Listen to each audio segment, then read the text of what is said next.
Welcome everybody to my first Last Epoch video. I want to show you my first somewhat decent character. This is a cold shaman using a two-handed staff. And here in this video I'm first gonna show you a arena run from wave 105 to 110 in hardcore solo. And then after that I'm gonna talk about the build, like show you all the skills, passive trees, gears, defenses, etc. If you guys are interested to see more Last Epoch stuff in the future, please let me know down below in the comments, and I will maybe also do like a general Last Epoch overview video to like show you what Last Epoch is all about.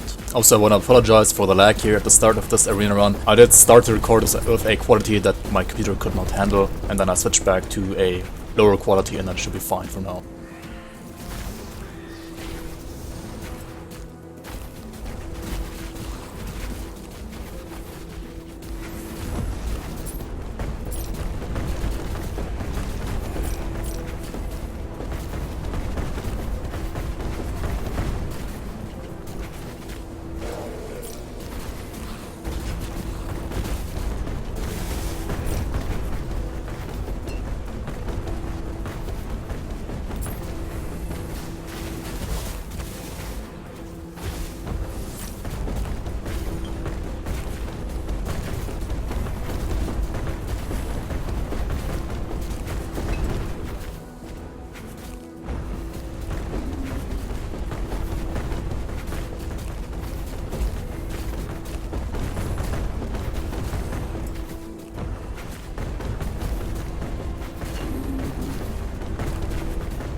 Alright, so I beat wave 110 here in solo self on hardcore at level 68, not even 69. I'm basically running a, well, cold shaman with like stuff into cold damage, such as, well, attunement, energy regen here, 2 points into ancient stones, and I got a 4 point into silent protector, right now at least, a 10 point into Windbringer, 3 points into Hero Rod's Path, but I might take these out as well. I just put them into like Druid, more defense. I kind of want to heal through mana cost rather. This is pretty interesting. And I got the Rune of Awe. How do you pronounce that? No idea. Protective Circle. This is for like adaptive spell damage. This is for like protections for each totem that I have. 1 point here to just like get 5 points into Swirling Maelstrom, to have like a chance to cast Maelstrom whenever I get hit. And 10 out of 10 Ascendant Circle for like 40% spell damage per active totem, right? And I have 5 here and like 1 healing totem. I can also just like spawn multiple, but usually it's like gonna be like 1 at max. So it's like 6 totems, so like 5 to 6 totems maybe, so this is like 20% more spell damage on average. And oh yeah, in the Primalist base class I have 5 points into Natural Attunement, 5 points into Tempestborn, I have 6 points into Wisdom of the Wild and 4 in Thornbond, but I think it should be like 5 points here and 5 points here. This is like a little bit older from when I didn't have that many totems around, but I have enough now, so totems do count as minions as well, so 5 out of 5 Thornbond and 5 out of 6 Wisdom of the Wild should be better here. For defenses, well, I have Dodge through Maelstrom, I have Glancing to like 100%, and then I have like all these stats at like around 50% base, but I mean, Shaman does get double elemental through like totems, right? And also have Eterra's Blessing and skill that defensively, so I have like 60% vitality resistance is basically 80% elemental, whenever this is up at like 75% armor, 75% physical rest basically. Other skills I'm using are Ice Thorns, like 2 points here, 5 points to the Farwood Heart. This is like to just enable this. This does give you like stacks that you can stack, and 4 stacks is like the max at 4 points. And these give you like 25% cold damage and 40% freeze rate multiplier per stack. I'm using Emblem of the Might right now because I do use a two-hander, like a two-handed staff. 1 point here to just enable this, which does give me defenses whenever I use Ice Thorns, also second nature, to like make this instant cast and to, well, give it a cooldown.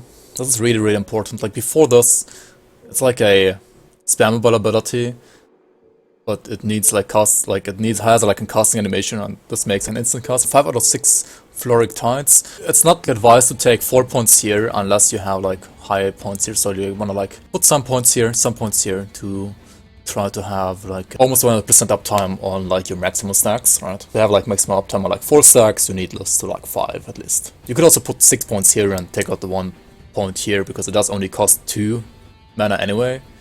But I still have kind of like mana issues, and like this build overall is very, very mana and hungry, right? 2 points to the Bark Shield just to get like 3 points of Eternal Protection. This is also very, very important for like the shield duration, because otherwise you will not have like permanent uptime on these defensive bonuses. Maelstrom, this is kind of like the main ability of the build, I would say. 3 points to the Whirlpool for like increased stack duration, 3 points to the Fleet-footed for increased dodge, 4 points to the Calm for like maximum mana efficiency. This is very much needed and important.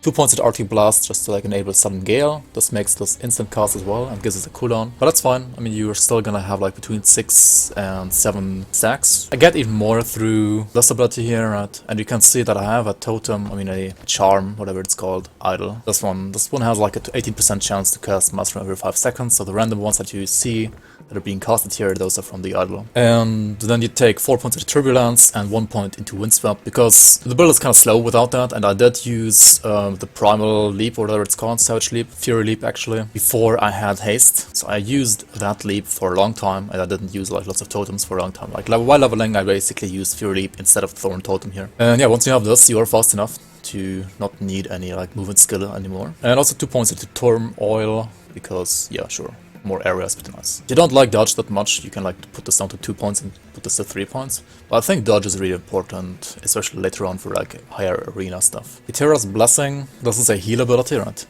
And since this is hardcore, I think that's pretty nice. If you're playing softcore, I guess this is not a must-have ability. You can just use something like Tornado instead, right? Tornado is pretty good as well, I think, or a build like this. But yeah, I spec'd into Eterra's Blessing, took 5 points to Safeguard to like give me 250 flat all protections and armor. 3 points here, increased spell damage on next cast to just have this. This is a like a way to lifesteal through spells. I think that's how it works at least. Yeah, it's like pretty nice. It's like basically another form of sustain as well. I took like 2 points first here to then also spawn the totem here, because I was using a Storm Totem as well, I think before Avalanche. Like when I spec'd into Shaman the first time, when I chose the Mastery, I just used the Storm Totem instead of Avalanche. And then once I had this to 3 points, you have like a 100% chance to summon a heal totem whenever you overheal.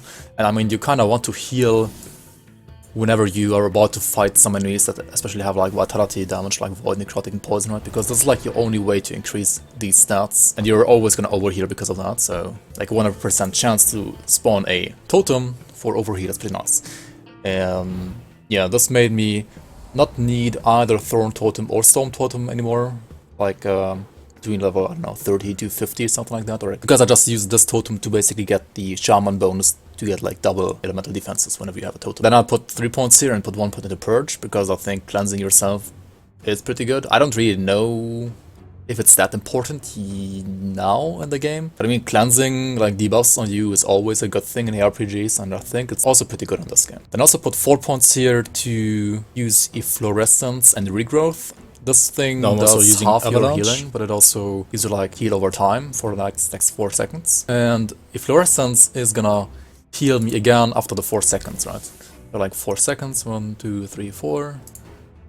And then it's gonna heal me again, right? And that can like double spawn totems if you overheal. And also, since you kind of want to use this just to get resistances in the first place and not to like heal unless you like really need to heal, the healing over time is very, very good actually. Because like the straight up heal is most of the time not gonna be actually healing you anyway. You're actually like getting heal from this and this, more so than from the base ability or this. And this is, well, the main damage ability. You wanna spec into this stuff ASAP, like 1 point here, 1 point here, 1 point here. Once you have Wild Path, it's gonna like give you a cooldown, and then you want Hailstorm as well. This way it follows you around. So this one and this one are like the core things that you want here. And also you want like at least 3 points here to get access to this into mana efficiency, right? And I just took 4 points here because, yeah, this build is very mana hungry. Even right now with my gear, I can't like have 100% uptime on this because I don't have enough mana regen. These 3 are really important, so you wanna make sure to get these 3 ASAP. Unhealing Storm is nice as well to help with your uptime. You can also like put 3 or 4 points here if you don't like this stuff over here that I took. And I'm not 100% sure whether or not this stuff is really that good. But it works for now, I think. That's like to increase freeze rate, convert physical to cold, increase freeze rate, chance for Boulder to leave behind frozen ground, which chills enemies, and chills like casting speed, attack speed, and movement speed slower, so that's not too bad. Then 3 points into Shatter Shot to give me bonus damage against frozen enemies. Now ideally, I would like to have a more freeze multiplier than I already have. It's like up to 600% or something like that. I don't know if that's actually like a good stat or not. 580, right, as you can see. And this has pretty nice freezing chance as well, which will be modified by this global. Yeah, since I'm not like 100% sure like how all the stats on this game work yet, I don't know if this is actually like good or not, like if this is like worth it to go for or not. But I like the idea, so yeah, I'm trying this right now. And the Storm Totem, I mean the Thorn Totem, I mean this is the stuff that you definitely want, right? You want this stuff, this stuff, this stuff. This one does give you like more totems, and you do get like bonuses per totem from Shaman tree. And this one makes totems last longer, and this one does make it so that you only have to like cast this once, right? And you will summon all 5 totems at once. So that's really, like, you wanna go for this ASAP. I took 1 into mana efficiency here. I mean, yeah, you could take more points into mana efficiency as well. And then I tried to go for some weird stuff, right? But I'm definitely gonna spec out of those. Like, this was good enough for like wave 110, but it's not gonna be good for higher waves, I feel like, because the totems are dying too fast now. So yeah, this stuff right now gives you like extra projectiles, spell damage, more flat cold damage, converts poison to chill, but I mean I don't have poison anyway. It does give them a freeze rate, and this one increases the freeze rate as well. So I thought because of like this thing here, I want my totems to be able to freeze enemies as well. But honestly, totems kinda don't freeze enemies anyway, or like they have a really low chance to do that, so I think I'm gonna spec out of all of this. Also I tried this, but I mean this is kinda nice if you spec into the damage, I guess. But on this build right now the totems are dealing like kinda no damage anyway, and I guess it's the main damage for like single target or like also AoE. I guess this is also good damage. This is okay. I mean, this is mostly defensive stuff as well, but it's still more damage than the totems. I think I want to spec out of all of this stuff and take like just more HP on totems so that they live longer, because I just need them to stick around longer to give me like the bonuses from the Shaman tree, which is Ascended Circle and Protective Circle, right? These are really good. How are we on the ladder right now? I mean, I'm rank 13 here, level 68, wave 111. This is Storm, this is the name of this character, right? Very creative, I know. I mean, there's only one guy that has like a higher wave with a lower level. Yeah, I think like once I spec this guy into maybe more tankiness even, like at least spec the totems for more tankiness, right?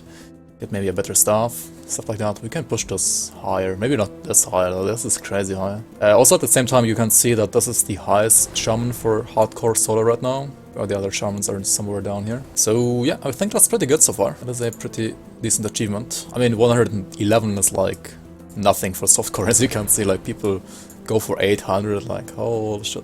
But there aren't like many Shamans in here either, right? And there's one here, 158, 166, one here. Oh yeah, 243, 240. I mean, yeah, Shaman is definitely not too bad. Also, let me show you the idols and gear that I'm using right now. And also defenses, so I mean, you wanna have 100% glancing. That's like kinda required for pushing arena, like endgame in general. And also I got, yeah, like 44% dodge basically, right, through this tornado thing. And like a little bit more whenever I get hit and spawn more tornadoes, or whenever I have like random tornadoes from this idol, right. So around 40% dodge usually. 100% glancing blow. 67% crit chance avoidance. I want to push this to 100% as well, because getting crit is not good, right? So items I have, I mean, not ideal items yet, but this is like, have like the glancing prefix, like the glancing set prefix, right? Glancing set prefix here as well. You want mana efficiency on your amulet as well, because that's like the only slot where you can get mana efficiency on the suffix. And like whenever I had like some open affixes, I tried to go for like either vitality or freeze rate multiplier or like vitality resistances, right? Like such as necrotic or void, stuff like that. I mean, you can see nothing is ideal here. This one has like a CDR, which is arguably not even that good. Crit chance avoidance is really good though on this. And the staff is, I mean, this is like a 42 staff, and I just need mana regen on the staff, right? I have like access to a higher tier of staves already, but I didn't find a good one so far, so this is still kind of a low level item for me. I'm using this chest, Titan Heart, does increase my armor, my HP by 40%, and basically gives me like 10% less damage taken as well, which I think is multiplicative with all the other glancing stuff, etc. And I do not regenerate health, but I mean, that's also why I have the leech here at live stream. I have leech on idols, I have some leech here, some leech here, and some leech here. Also all of these three are for necrotic protection, dodge, poison protection, increased healing effectiveness, void, dodge. So like on these standard idols you want either any of these vitality protections, right? Void, necrotic, poison, leech, dodge rating, increased healing is not terrible either. Yeah, stuff like this I think is okay. Then I have this one, chance to cast Maelstrom every 5 seconds, and also crit chance avoidance. Like this one is really good, I like this a lot. And then I have this one, which is shock on hit and increased spell damage. I mean, that's like okay. Shock is, I believe, yeah, it does reduce enemy resistances, like enemy elemental resistances. Shock reduces elemental protection and stun avoidance by 100, right? So yeah, that's not terrible. Should be okay as well. I don't really know, like, does shock on hit? Shock on hit does proc from every single skill, right? Also from spells, I think so.